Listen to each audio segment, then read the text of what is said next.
ओम श्री गणेशाय नमः।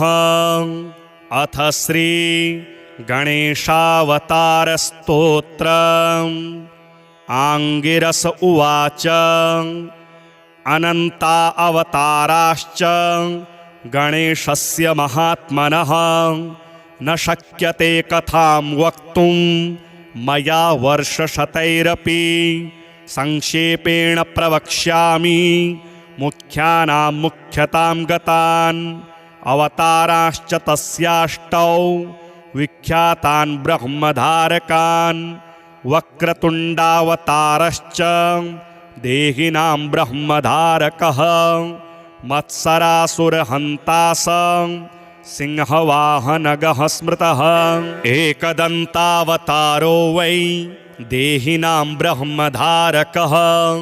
मदासुरस्य हन्ता आखुवाहनगः स्मृतः। महोदर इति ख्यातो ज्ञानब्रह्मप्रकाशकः। मोहासुरस्य शत्रुत्वै आखुवाहनगः स्मृतः। गजाननः स विज्ञेयः सांख्येभ्यः सिद्धिदायकः। लोभासुरप्रहरता च मूषकगः प्रकीर्तितः। लंबोदरावतारो वै क्रोधसुरनिबर्हणः। आखुगः शक्तिब्रह्मासन् तस्य धारक उच्यते। विकटो नाम विख्यातः कामासुरप्रदाहकः। मयूरवाहनश्चायं सौरमात्मधरः स्मृतः। विघ्नराजावतारश्च शेषवाहन उच्यते। ममासुरप्रहन्ता स विष्णुब्रह्मेति वाचकः। धूम्रवर्णावतारश्च अभिमानासुरनाशकः। आखुवाहनतां प्राप्तः शिवात्मकः स उच्यते।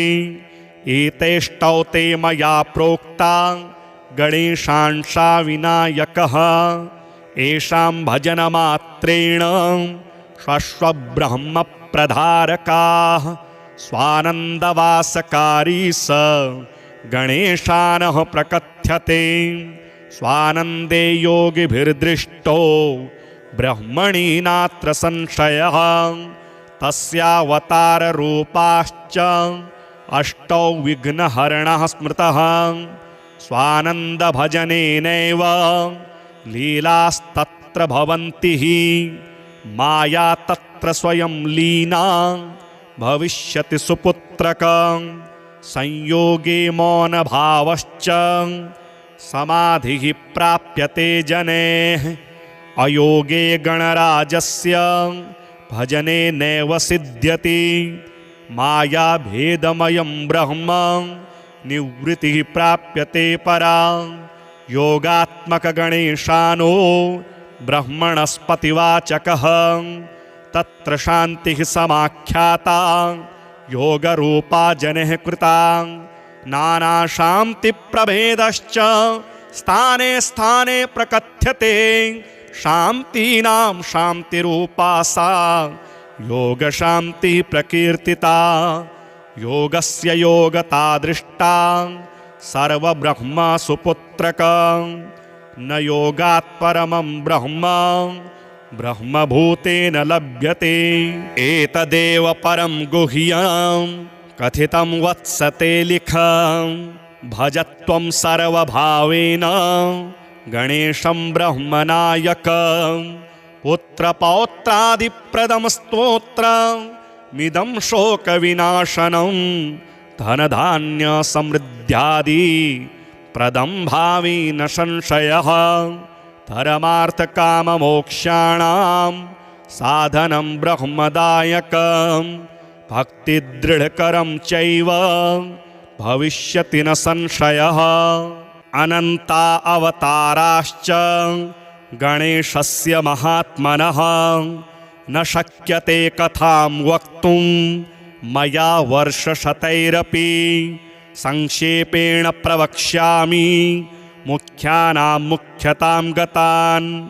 अवताराश्च तस्याष्टौ विख्यातान् ब्रह्मधारकान् वक्रतुण्डावतारश्च देहिनां ब्रह्मधारकः मत्सरासुरहन्ता स सिंहवाहनगः स्मृतः एकदन्तावतारो वै देहिनां ब्रह्मधारकः मदासुरस्य हन्ता स आखुवाहनगः स्मृतः महोदर इति ख्यातो ज्ञानब्रह्मप्रकाशकः मोहासुरस्य शत्रुत्वै आखुवाहनगः स्मृतः गजाननः स विज्ञेयः सांख्येभ्यः सिद्धिदायकः लोभासुरप्रहरता च मूषकगः प्रकीर्तितः लम्बोदरावतारो वै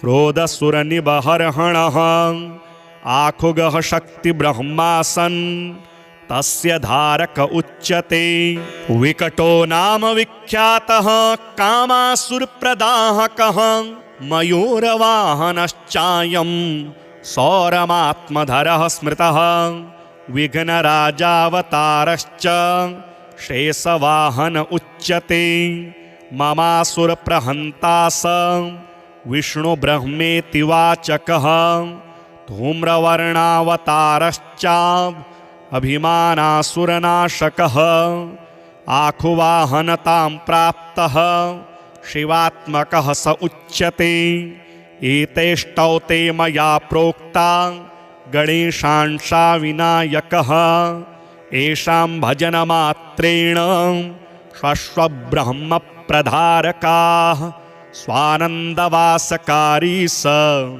गणेशानः प्रकथ्यते स्वानन्दे योगिभिर्दृष्टो ब्रह्मणि नात्र संशयः तस्यावताररूपाश्च अष्टौ विघ्नहरणः स्मृतः स्वानन्दभजनेनैव लीलास्तत्र भवन्ति हि माया तत्र स्वयं लीना भविष्यति सुपुत्रकं संयोगे मौनभावश्च समाधिः प्राप्यते जनेः अयोगे गणराजस्य भजने नैव सिद्ध्यति मायाभेदमयं ब्रह्म निवृत्तिः प्राप्यते परा योगात्मकगणेशानो ब्रह्मणस्पतिवाचकः तत्र शान्तिः समाख्याता योगरूपा जनेः कृता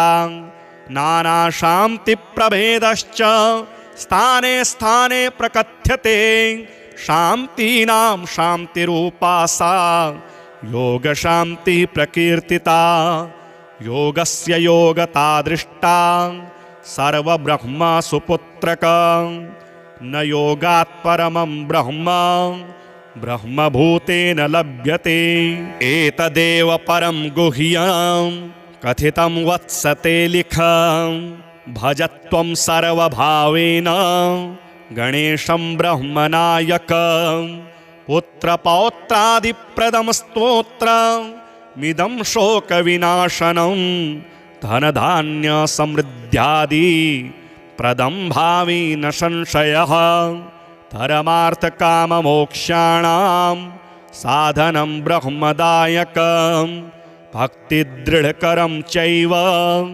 भविष्यति न संशयः अनन्ता अवताराश्च गणेशस्य महात्मनः न शक्यते कथां वक्तुं मया वर्षशतैरपि संक्षेपेण प्रवक्ष्यामि मुख्यानां मुख्यतां गतान् अवताराश्च तस्याष्टौ विख्यातान् ब्रह्मधारकान् वक्रतुण्डावतारश्च देहिनां ब्रह्मधारकः मत्सरासुरहन्ता स सिंहवाहनगः स्मृतः एकदन्तावतारो वै देहिनां ब्रह्मधारकः मदासुरस्य हन्ता स आखुवाहनगः स्मृतः महोदर इति ख्यातो ज्ञानब्रह्मप्रकाशकः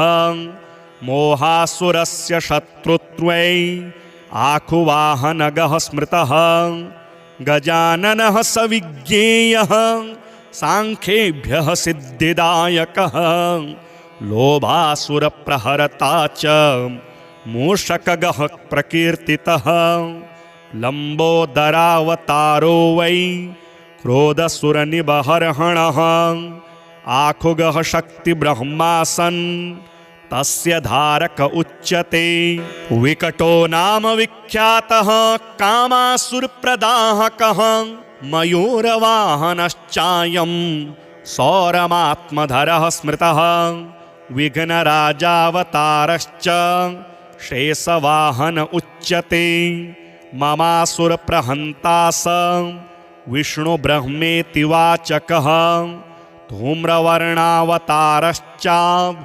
अभिमानासुरनाशकः आखुवाहनतां प्राप्तः शिवात्मकः स उच्यते एतेष्टौ ते मया प्रोक्ता गणेशांशा विनायकः येषां भजनमात्रेण शश्वब्रह्मप्रधारकाः स्वानन्दवासकारी स गणेशानः प्रकथ्यते स्वानन्दे योगिभिर्दृष्टो ब्रह्मणि नात्र संशयः तस्यावताररूपाश्च अष्टौ विघ्नहरणः स्मृतः स्वानन्दभजनेनैव लीलास्तत्र भवन्ति माया तत्र स्वयं लीना भविष्यति सुपुत्रकं संयोगे मौनभावश्च समाधिः प्राप्यते जनेः अयोगे गणराजस्य भजने नैव सिद्ध्यति मायाभेदमयं ब्रह्म निवृत्तिः प्राप्यते परा योगात्मकगणेशानो ब्रह्मणस्पतिवाचकः तत्र शान्तिः समाख्याता योगरूपा जनेः कृता नानाशान्तिप्रभेदश्च स्थाने स्थाने प्रकथ्यते शान्तीनां शान्तिरूपा सा योगशान्तिः प्रकीर्तिता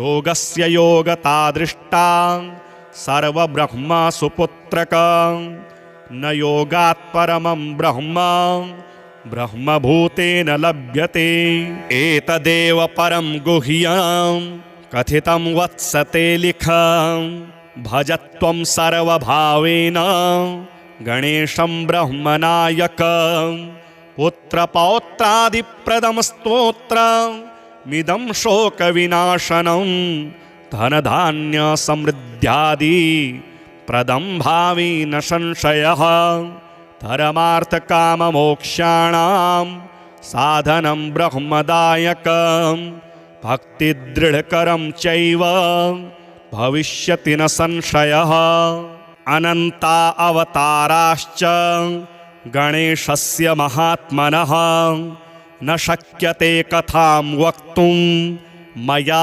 वर्षशतैरपि संक्षेपेण प्रवक्ष्यामि मुख्यानां मुख्यतां गतान् अवताराश्च तस्याष्टौ विख्यातान् ब्रह्मधारकान् वक्रतुण्डावतारश्च देहिनां ब्रह्मधारकः मत्सरासुरहन्ता स सिंहवाहनगः स्मृतः एकदन्तावतारो वै देहिनां ब्रह्मधारकः मदासुरस्य हन्ता स आखुवाहनगः स्मृतः महोदर इति ख्यातो ज्ञानब्रह्मप्रकाशकः मोहासुरस्य शत्रुत्वै आखुवाहनगः स्मृतः गजाननः स विज्ञेयः सांख्येभ्यः सिद्धिदायकः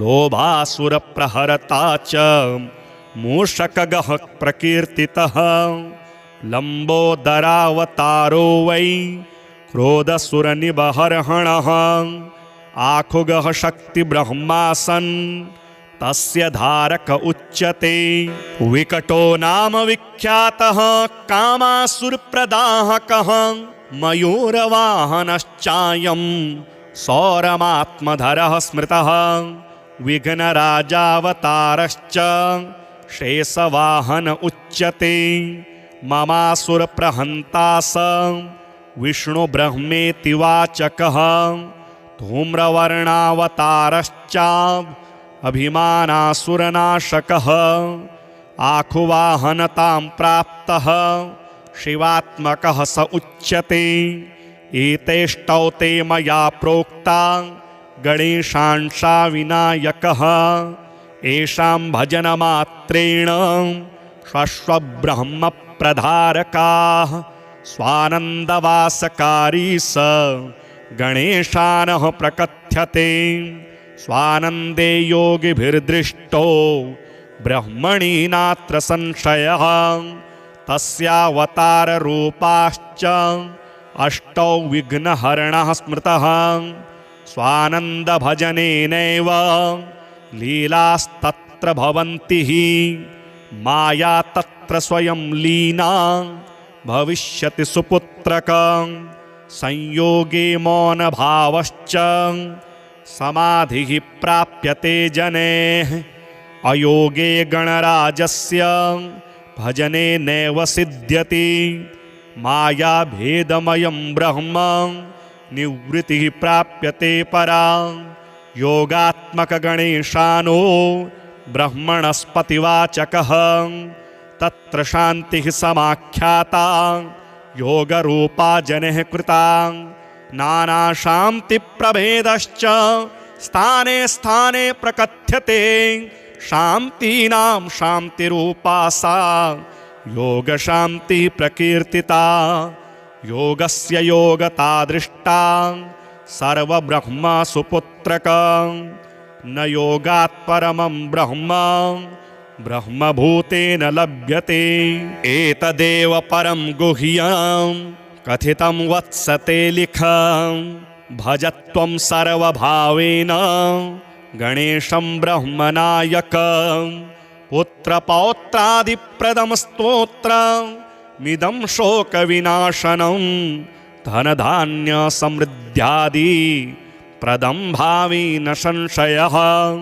धर्मार्थकाममोक्षाणां साधनं ब्रह्मदायकं भक्तिदृढकरं चैव भविष्यति न संशयः अनन्ता अवताराश्च गणेशस्य महात्मनः न शक्यते कथां वक्तुं मया वर्षशतैरपि संक्षेपेण प्रवक्ष्यामि मुख्यानां मुख्यतां गतान् अवताराश्च तस्याष्टौ विख्यातान् ब्रह्मधारकान् वक्रतुण्डावतारश्च देहिनां ब्रह्मधारकः मत्सरासुरहन्ता स सिंहवाहनगः स्मृतः एकदन्तावतारो वै देहिनां ब्रह्मधारकः मदासुरस्य हन्ता स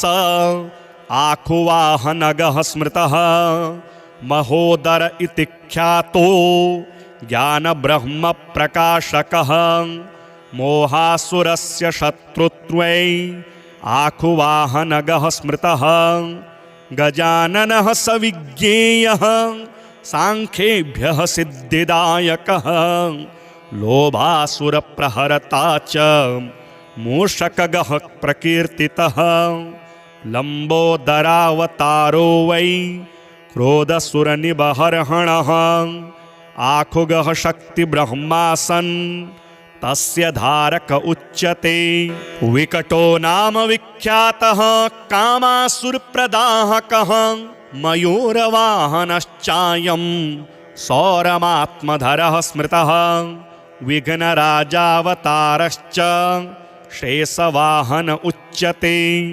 ममासुरप्रहन्ता स विष्णुब्रह्मेति वाचकः धूम्रवर्णावतारश्च अभिमानासुरनाशकः आखुवाहनतां प्राप्तः शिवात्मकः स उच्यते एतेष्टौ ते मया प्रोक्ता गणेशांशा विनायकः येषां भजनमात्रेण स्वस्वब्रह्मप्रधारकाः स्वानन्दवासकारी स गणेशानः प्रकथ्यते स्वानन्दे योगिभिर्दृष्टो ब्रह्मणि नात्र संशयः तस्यावताररूपाश्च अष्टौ विघ्नहरणः स्मृतः स्वानन्दभजनेनैव लीलास्तत्र भवन्ति हि माया तत्र स्वयं लीना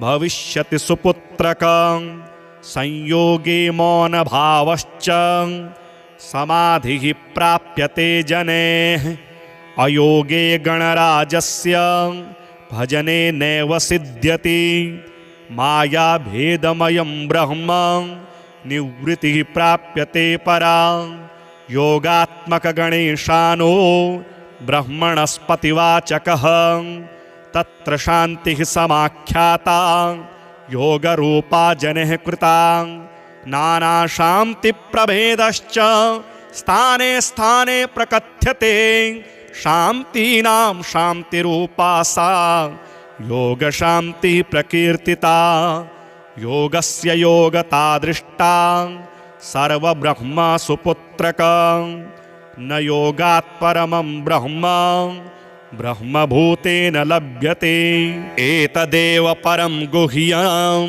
कथितं वत्स ते लिखं भजत्वं सर्वभावेन गणेशं ब्रह्मनायकं पुत्रपौत्रादिप्रदं स्तोत्रमिदं शोकविनाशनं धनधान्यसमृद्ध्यादि प्रदं भावी न संशयः धर्मार्थकाममोक्षाणां साधनं ब्रह्मदायकं भक्तिदृढकरं चैव भविष्यति न संशयः अनन्ता अवताराश्च गणेशस्य महात्मनः न शक्यते कथां वक्तुं मया वर्षशतैरपि संक्षेपेण प्रवक्ष्यामि मुख्यानां मुख्यतां गतान् अवताराश्च तस्याष्टौ विख्यातान् ब्रह्मधारकान्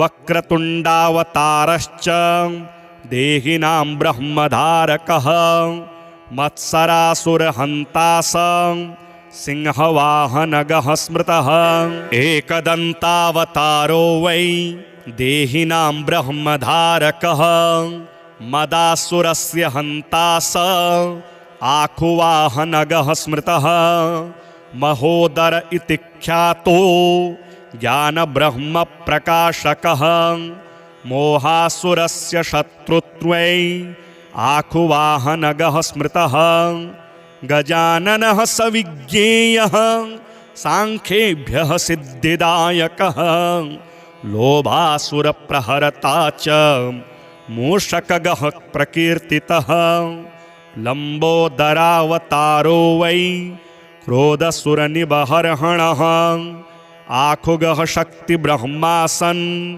तस्य धारक उच्यते विकटो नाम विख्यातः कामासुरप्रदाहकः मयूरवाहनश्चायं सौरमात्मधरः स्मृतः विघ्नराजावतारश्च शेषवाहन उच्यते ममासुरप्रहन्ता स विष्णुब्रह्मेति वाचकः धूम्रवर्णावतारश्च अभिमानासुरनाशकः आखुवाहनतां प्राप्तः शिवात्मकः स उच्यते एतेष्टौ ते मया प्रोक्ता गणेशांशा विनायकः येषां भजनमात्रेण स्वस्वब्रह्मप्रधारकाः स्वानन्दवासकारी स गणेशानः प्रकथ्यते स्वानन्दे योगिभिर्दृष्टो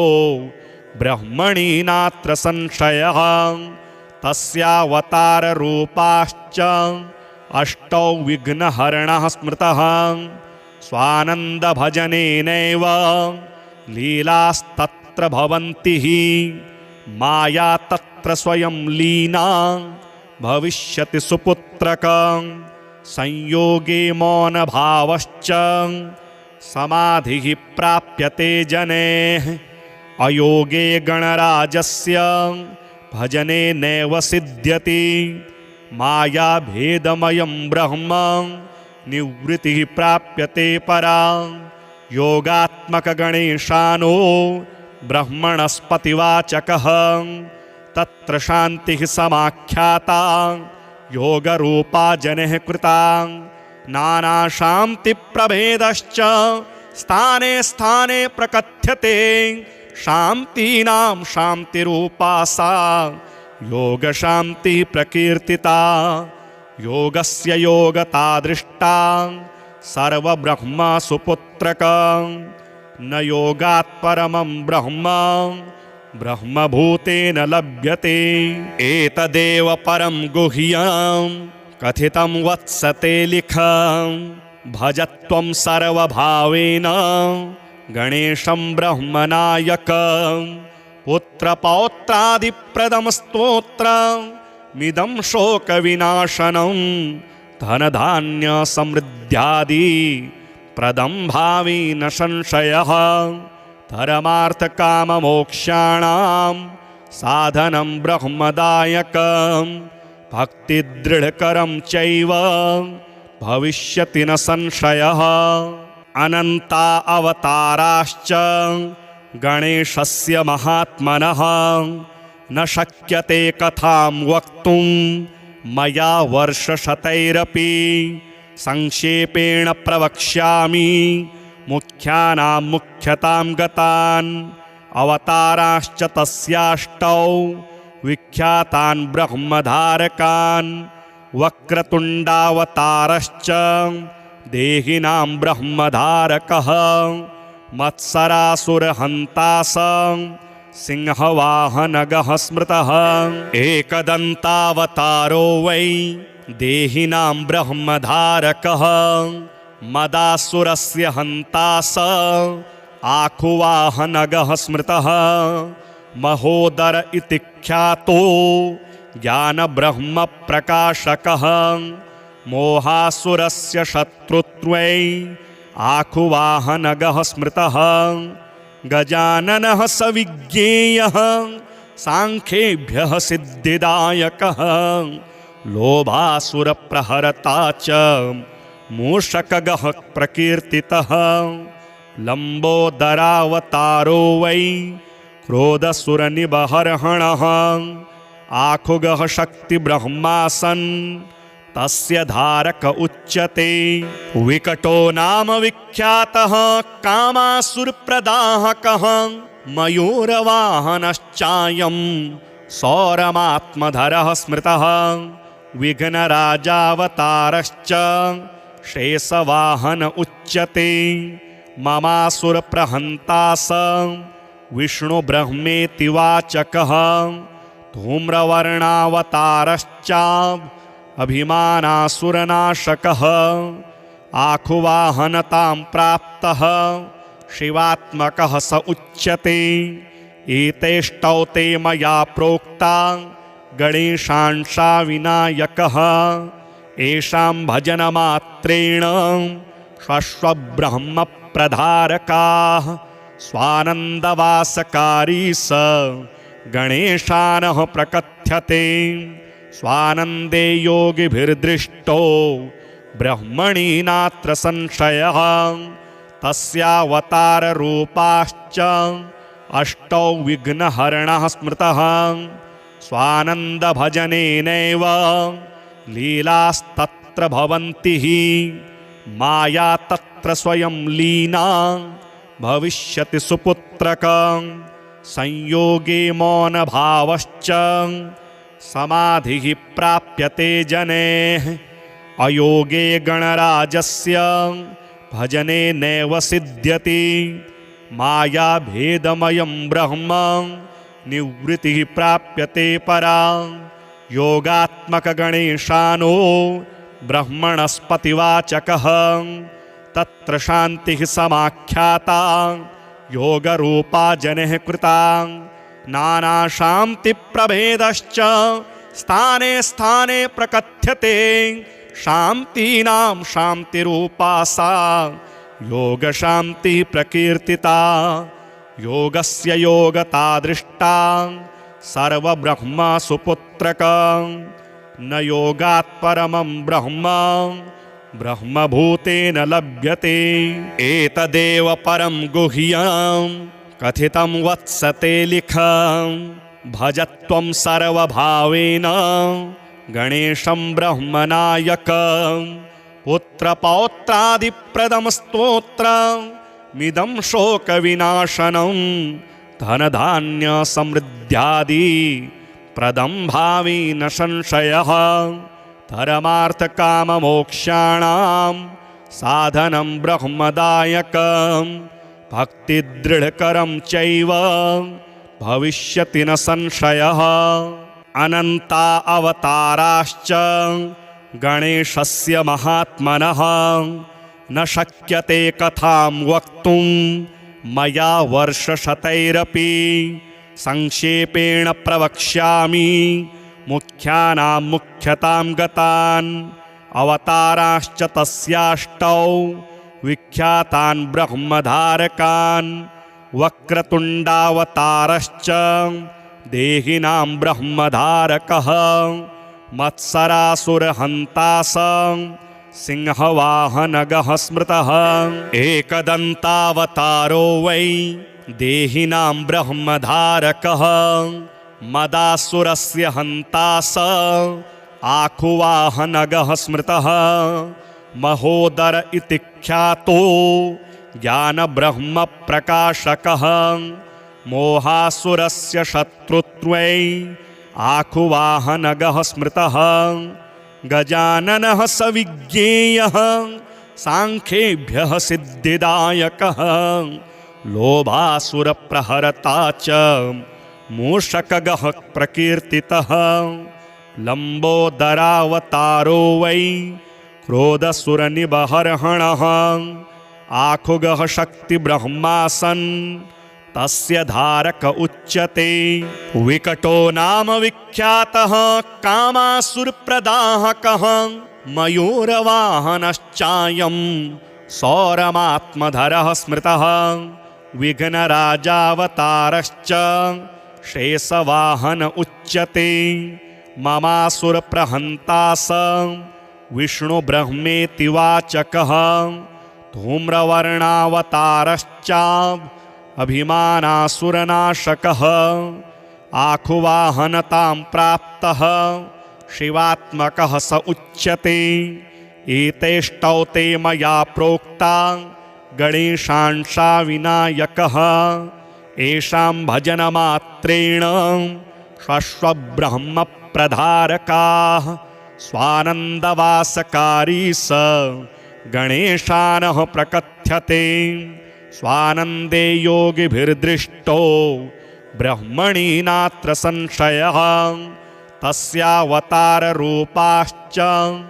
अष्टौ विघ्नहरणः स्मृतः स्वानन्दभजनेनैव लीलास्तत्र भवन्ति माया तत्र स्वयं लीना भविष्यति सुपुत्रकं संयोगे मौनभावश्च समाधिः प्राप्यते जनेः अयोगे गणराजस्य भजने नैव सिद्ध्यति मायाभेदमयं ब्रह्म निवृत्तिः प्राप्यते परा योगात्मकगणेशानो ब्रह्मणस्पतिवाचकः तत्र शान्तिः समाख्याता योगरूपा जनैः कृता नानाशान्तिप्रभेदश्च स्थाने स्थाने प्रकथ्यते शान्तीनां शान्तिरूपा सा योगशान्तिः प्रकीर्तिता योगस्य योगता दृष्टा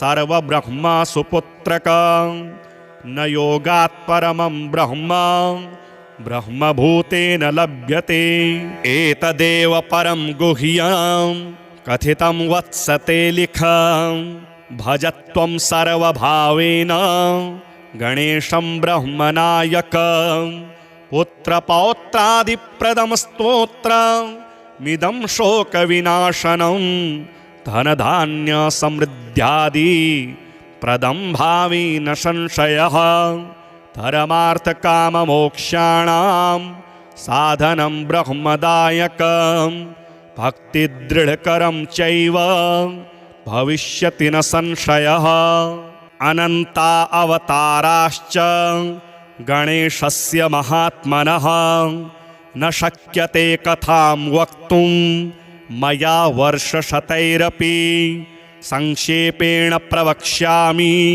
मुख्यानां मुख्यतां गतान् अवताराश्च तस्याष्टौ विख्यातान् ब्रह्मधारकान् वक्रतुण्डावतारश्च देहिनां ब्रह्मधारकः मत्सरासुरहन्ता सिंहवाहनगः स्मृतः एकदन्तावतारो वै देहिनां ब्रह्मधारकः मदासुरस्य हन्ता आखुवाहनगः स्मृतः महोदर इति ख्यातो ज्ञानब्रह्मप्रकाशकः मोहासुरस्य शत्रुत्वै आखुवाहनगः स्मृतः गजाननः स विज्ञेयः सांख्येभ्यः सिद्धिदायकः लोभासुरप्रहरता च मूषकगः प्रकीर्तितः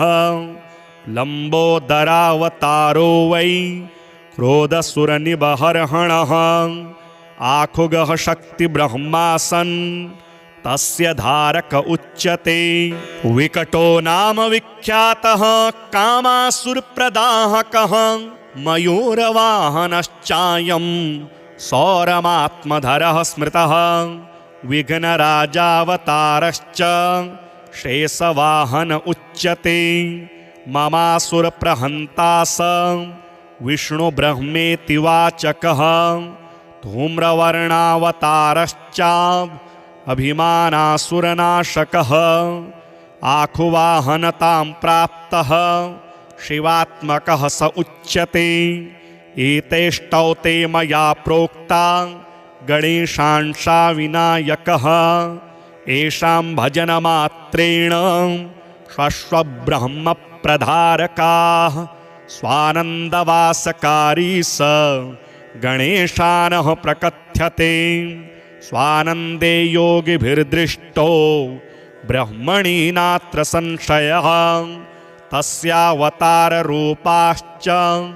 अष्टौ विघ्नहरणः स्मृतः स्वानन्दभजनेनैव लीलास्तत्र भवन्ति माया तत्र स्वयं लीना भविष्यति सुपुत्रकं संयोगे मौनभावश्च समाधिः प्राप्यते जनेः अयोगे गणराजस्य भजने नैव सिद्ध्यति मायाभेदमयं ब्रह्म निवृत्तिः प्राप्यते परा योगात्मकगणेशानो ब्रह्मणस्पतिवाचकः तत्र शान्तिः समाख्याता योगरूपा जनैः कृता नानाशान्तिप्रभेदश्च स्थाने स्थाने प्रकथ्यते शान्तीनां शान्तिरूपा सा योगशान्तिः प्रकीर्तिता योगस्य योगता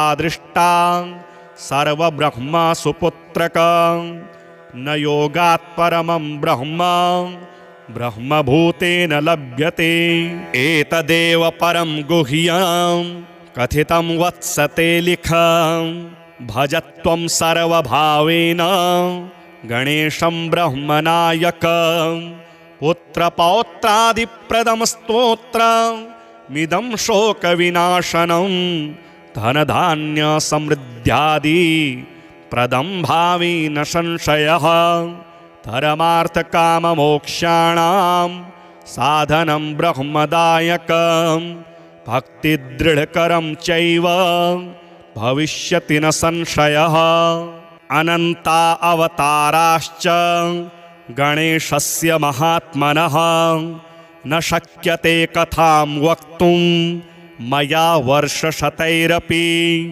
संक्षेपेण प्रवक्ष्यामि मुख्यानां मुख्यतां गतान् अवताराश्च तस्याष्टौ विख्यातान् ब्रह्मधारकान् वक्रतुण्डावतारश्च देहिनां ब्रह्मधारकः मत्सरासुरहन्ता सिंहवाहनगः स्मृतः एकदन्तावतारो वै देहिनां ब्रह्मधारकः मदासुरस्य हन्ता आखुवाहनगः स्मृतः महोदर इति ख्यातो ज्ञानब्रह्मप्रकाशकः मोहासुरस्य शत्रुत्वै आखुवाहनगः स्मृतः गजाननः स विज्ञेयः सांख्येभ्यः सिद्धिदायकः लोभासुरप्रहरता च मूषकगः प्रकीर्तितः लम्बोदरावतारो वै क्रोधसुरनिबर्हणः आखुगः शक्तिब्रह्मासन् तस्य धारक उच्यते विकटो नाम विख्यातः कामासुरप्रदाहकः मयूरवाहनश्चायं सौरमात्मधरः स्मृतः विघ्नराजावतारश्च शेषवाहन उच्यते ममासुरप्रहन्ता स विष्णुब्रह्मेति वाचकः धूम्रवर्णावतारश्च अभिमानासुरनाशकः आखुवाहनतां प्राप्तः शिवात्मकः स उच्यते एतेष्टौ ते मया प्रोक्ता गणेशांशा विनायकः येषां भजनमात्रेण शश्वब्रह्मप्रधारकाः स्वानन्दवासकारी स गणेशानः प्रकथ्यते स्वानन्दे योगिभिर्दृष्टो ब्रह्मणि नात्र संशयः तस्यावताररूपाश्च अष्टौ विघ्नहरणः स्मृतः स्वानन्दभजनेनैव लीलास्तत्र भवन्ति माया तत्र स्वयं लीना भविष्यति सुपुत्रकं संयोगे मौनभावश्च समाधिः प्राप्यते जनेः अयोगे गणराजस्य भजने नैव सिद्ध्यति मायाभेदमयं ब्रह्म निवृत्तिः प्राप्यते परा योगात्मकगणेशानो ब्रह्मणस्पतिवाचकः तत्र शान्तिः समाख्याता योगरूपा जनैः कृता नानाशान्तिप्रभेदश्च स्थाने स्थाने प्रकथ्यते शान्तीनां शान्तिरूपा सा योगशान्तिः प्रकीर्तिता योगस्य योगता दृष्टा सर्वब्रह्मसुपुत्रकं न योगात् परमं ब्रह्म ब्रह्मभूतेन लभ्यते एतदेव परं गुह्यं कथितं वत्स ते लिख भजत्वं सर्वभावेन गणेशं ब्रह्मनायकं पुत्रपौत्रादिप्रदं स्तोत्रमिदं शोकविनाशनं धनधान्यसमृद्ध्यादि प्रदं भावी न संशयः धर्मार्थकाममोक्षाणां साधनं ब्रह्मदायकं भक्तिदृढकरं चैव भविष्यति न संशयः अनन्ता अवताराश्च गणेशस्य महात्मनः न शक्यते कथां वक्तुं मया वर्षशतैरपि संक्षेपेण प्रवक्ष्यामि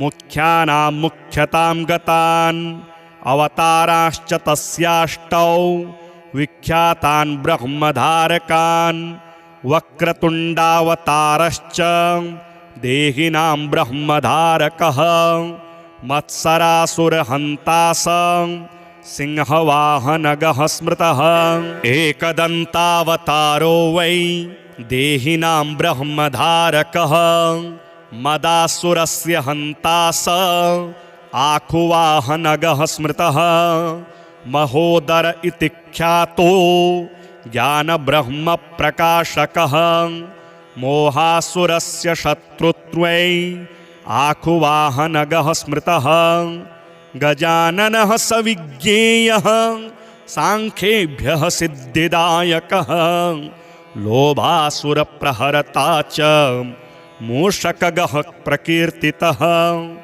लम्बोदरावतारो वै क्रोधसुरनिबर्हणः आखुगः शक्तिब्रह्मासन् तस्य धारक उच्यते विकटो नाम विख्यातः कामासुरप्रदाहकः मयूरवाहनश्चायं सौरमात्मधरः स्मृतः विघ्नराजावतारश्च शेषवाहन उच्यते ममासुरप्रहन्ता स विष्णुब्रह्मेति वाचकः धूम्रवर्णावतारश्च अभिमानासुरनाशकः आखुवाहनतां प्राप्तः शिवात्मकः स उच्यते एतेष्टौ ते मया प्रोक्ता गणेशांशा विनायकः येषां भजनमात्रेण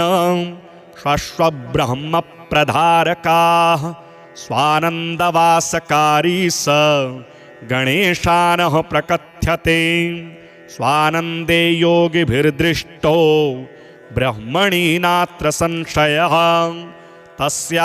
तस्यावताररूपाश्च अष्टौ विघ्नहरणः स्मृतः स्वानन्दभजनेनैव लीलास्तत्र भवन्ति माया तत्र स्वयं लीना भविष्यति सुपुत्रकं संयोगे मौनभावश्च समाधिः प्राप्यते जनेः अयोगे गणराजस्य भजने नैव सिद्ध्यति मायाभेदमयं ब्रह्म निवृत्तिः प्राप्यते परा योगात्मकगणेशानो ब्रह्मणस्पतिवाचकः तत्र शान्तिः समाख्याता योगरूपा जनैः कृता नानाशान्तिप्रभेदश्च स्थाने स्थाने प्रकथ्यते शान्तीनां शान्तिरूपा सा योगशान्तिः प्रकीर्तिता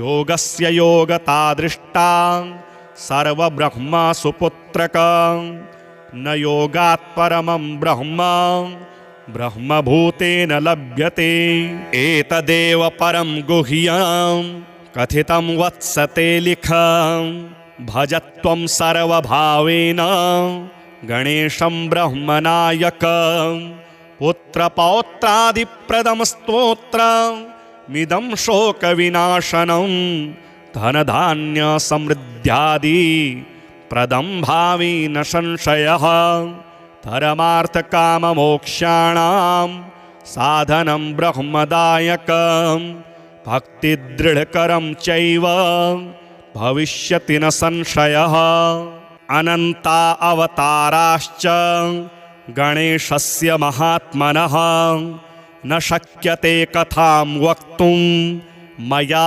वर्षशतैरपि संक्षेपेण प्रवक्ष्यामि मुख्यानां मुख्यतां गतान् अवताराश्च तस्याष्टौ विख्यातान् ब्रह्मधारकान् वक्रतुण्डावतारश्च देहिनां ब्रह्मधारकः मत्सरासुरहन्ता स सिंहवाहनगः स्मृतः एकदन्तावतारो वै देहिनां ब्रह्मधारकः मदासुरस्य हन्ता स आखुवाहनगः स्मृतः महोदर इति ख्यातो ज्ञानब्रह्मप्रकाशकः मोहासुरस्य शत्रुत्वै आखुवाहनगः स्मृतः गजाननः स विज्ञेयः सांख्येभ्यः सिद्धिदायकः लोभासुरप्रहरता च मूषकगः प्रकीर्तितः लम्बोदरावतारो वै क्रोधसुरनिबर्हणः आखुगः शक्तिब्रह्मासन् तस्य धारक उच्यते विकटो नाम विख्यातः कामासुरप्रदाहकः मयूरवाहनश्चायं सौरमात्मधरः स्मृतः विघ्नराजावतारश्च शेषवाहन उच्यते ममासुरप्रहन्ता स विष्णुब्रह्मेति वाचकः धूम्रवर्णावतारश्च अभिमानासुरनाशकः आखुवाहनतां प्राप्तः शिवात्मकः स उच्यते एतेष्टौ ते मया प्रोक्ता गणेशांशा विनायकः येषां भजनमात्रेण श्वश्वब्रह्म प्रधारकाः स्वानन्दवासकारी स गणेशानः प्रकथ्यते स्वानन्दे योगिभिर्दृष्टो ब्रह्मणि नात्र संशयः तस्यावताररूपाश्च अष्टौ विघ्नहरणः स्मृतः स्वानन्दभजनेनैव लीलास्तत्र भवन्ति माया तत्र स्वयं लीना भविष्यति सुपुत्रकं संयोगे मौनभावश्च समाधिः प्राप्यते जनेः अयोगे गणराजस्य भजने नैव सिद्ध्यति मायाभेदमयं ब्रह्म निवृत्तिः प्राप्यते परा योगात्मकगणेशानो ब्रह्मणस्पतिवाचकः तत्र शान्तिः समाख्याता योगरूपा जनैः कृता नानाशान्तिप्रभेदश्च स्थाने स्थाने प्रकथ्यते शान्तीनां शान्तिरूपा सा योगशान्तिः प्रकीर्तिता योगस्य योगता दृष्टा सर्वब्रह्म सुपुत्रकं न योगात् परमं ब्रह्म ब्रह्मभूतेन लभ्यते एतदेव परं गुह्यं कथितं वत्सते लिखं भजत्वं सर्वभावेन गणेशं ब्रह्मनायकं पुत्रपौत्रादिप्रदं स्तोत्रमिदं शोकविनाशनं धनधान्यसमृद्ध्यादि प्रदं भावी न संशयः परमार्थकाममोक्षाणां साधनं ब्रह्मदायकं भक्तिदृढकरं चैव भविष्यति न संशयः अनन्ता अवताराश्च गणेशस्य महात्मनः न शक्यते कथां वक्तुं मया वर्षशतैरपि संक्षेपेण प्रवक्ष्यामि मुख्यानां मुख्यतां गतान् अवताराश्च तस्याष्टौ विख्यातान् ब्रह्मधारकान् वक्रतुण्डावतारश्च देहिनां ब्रह्मधारकः मत्सरासुरहन्ता स सिंहवाहनगः स्मृतः एकदन्तावतारो वै देहिनां ब्रह्मधारकः मदासुरस्य हन्ता स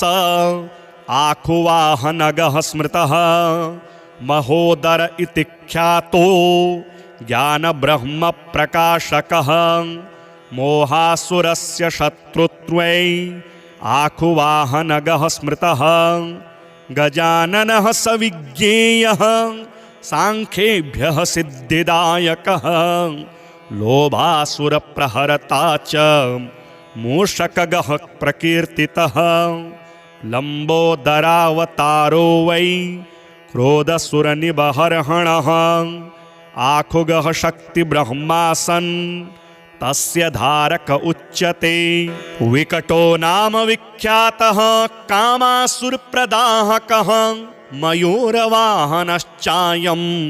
सौरमात्मधरः स्मृतः विघ्नराजावतारश्च शेषवाहन उच्यते ममासुरप्रहन्ता स विष्णुब्रह्मेति वाचकः धूम्रवर्णावतारश्च अभिमानासुरनाशकः आखुवाहनतां प्राप्तः शिवात्मकः स उच्यते एतेष्टौ ते मया प्रोक्ता गणेशांशा विनायकः येषां भजनमात्रेण स्वस्वब्रह्मप्रधारकाः स्वानन्दवासकारी स गणेशानः प्रकथ्यते। स्वानन्दे योगिभिर्दृष्टो ब्रह्मणि नात्र संशयः। तस्यावताररूपाश्च अष्टौ विघ्नहरणः स्मृतः। स्वानन्दभजनेनैव लीलास्तत्र भवन्ति हि माया तत्र स्वयं लीना भविष्यति सुपुत्रकं। संयोगे मौनभावश्च समाधिः प्राप्यते जनेः। अयोगे गणराजस्य भजने नैव सिद्ध्यति। मायाभेदमयं ब्रह्म निवृत्तिः प्राप्यते परा। योगात्मकगणेशानो ब्रह्मणस्पतिवाचकः तत्र शान्तिः समाख्याता योगरूपा जनैः कृता। नानाशान्तिप्रभेदश्च स्थाने स्थाने प्रकथ्यते। शान्तीनां शान्तिरूपा सा योगशान्तिः प्रकीर्तिता। योगस्य योगता दृष्टा सर्वब्रह्म सुपुत्रकं। न योगात् परमं ब्रह्म ब्रह्मभूतेन लभ्यते। एतदेव परं गुह्यं कथितं वत्सते लिखं। भजत्वं सर्वभावेन गणेशं ब्रह्मनायकं। पुत्रपौत्रादिप्रदं स्तोत्रमिदं शोकविनाशनं। धनधान्यसमृद्ध्यादि प्रदं भावी न संशयः। धर्मार्थकाममोक्षाणां साधनं ब्रह्मदायकं। भक्तिदृढकरं चैव भविष्यति न संशयः।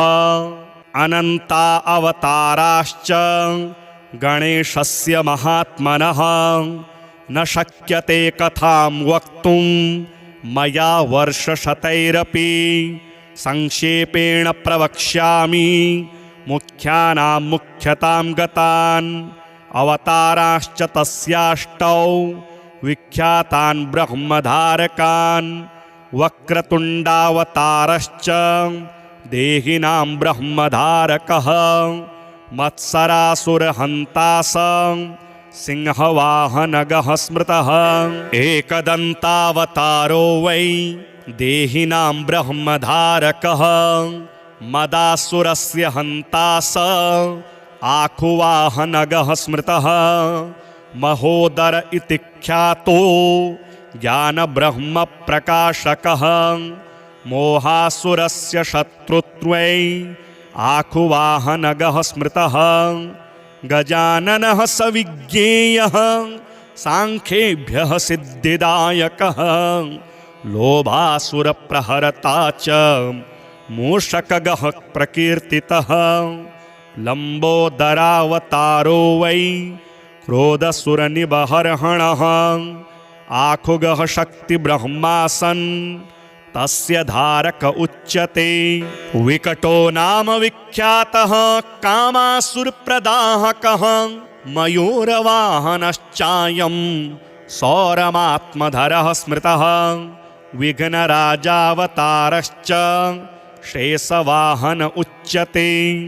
ममासुरप्रहन्ता स विष्णुब्रह्मेति वाचकः। धूम्रवर्णावतारश्च अभिमानासुरनाशकः। आखुवाहनतां प्राप्तः शिवात्मकः स उच्यते। एतेष्टौ ते मया प्रोक्ता गणेशांशा विनायकः।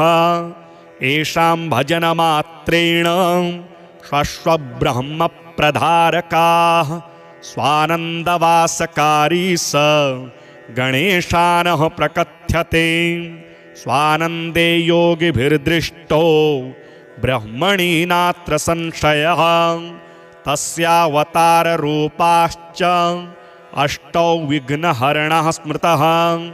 स्वानन्दभजनेनैव लीलास्तत्र भवन्ति हि माया तत्र स्वयं लीना भविष्यति सुपुत्रकं संयोगे मौनभावश्च समाधिः प्राप्यते जनेः अयोगे गणराजस्य भजने नैव सिद्ध्यति मायाभेदमयं ब्रह्म निवृत्तिः प्राप्यते परा योगात्मकगणेशानो ब्रह्मणस्पतिवाचकः तत्र शान्तिः समाख्याता योगरूपा जनैः कृता नानाशान्तिप्रभेदश्च स्थाने स्थाने प्रकथ्यते शान्तीनां शान्तिरूपा सा योगशान्तिः प्रकीर्तिता योगस्य योगता दृष्टा सर्वब्रह्म